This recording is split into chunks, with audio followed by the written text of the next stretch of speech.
For decades, Bette Davis and Humphrey Bogart stood as two towering figures of Hollywood's golden age, icons admired for their talent, intensity, and unmistakable screen presence.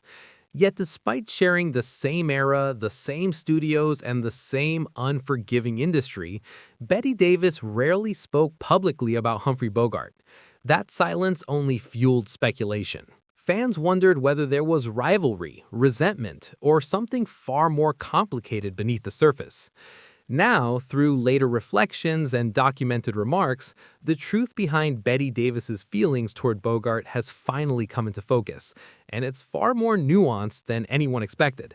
Bette Davis was known for her brutal honesty and refusal to sugarcoat the truth, even when it cost her professionally. According to her own accounts, Davis respected Bogart deeply as an actor, but she never viewed him as the romantic hero Hollywood tried to sell.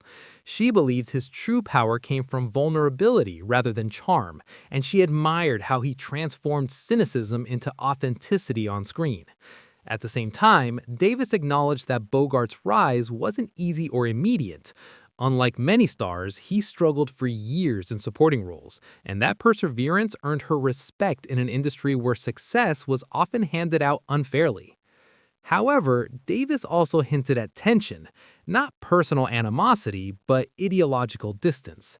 She was fiercely independent and often at war with studio executives, while Bogart learned how to navigate the system more strategically.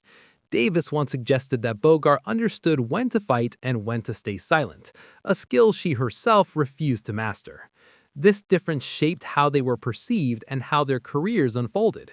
While she battled openly for artistic control, Bogart chose his moments carefully, eventually gaining power without burning every bridge along the way.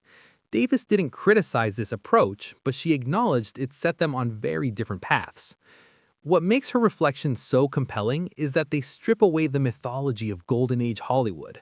Bette Davis didn't see Humphrey Bogart as a flawless legend. She saw him as a hardworking, flawed, deeply human actor who earned his place the hard way. In finally breaking her silence, Davis offered something rare: respect without romanticizing, admiration without illusion. Her words remind us that behind the glamour were real people navigating egos, studios, and survival. And in that truth, the legacy of both Bette Davis and Humphrey Bogart becomes even more powerful, not as untouchable icons, but as artists who endured, adapted, and ultimately defined an era.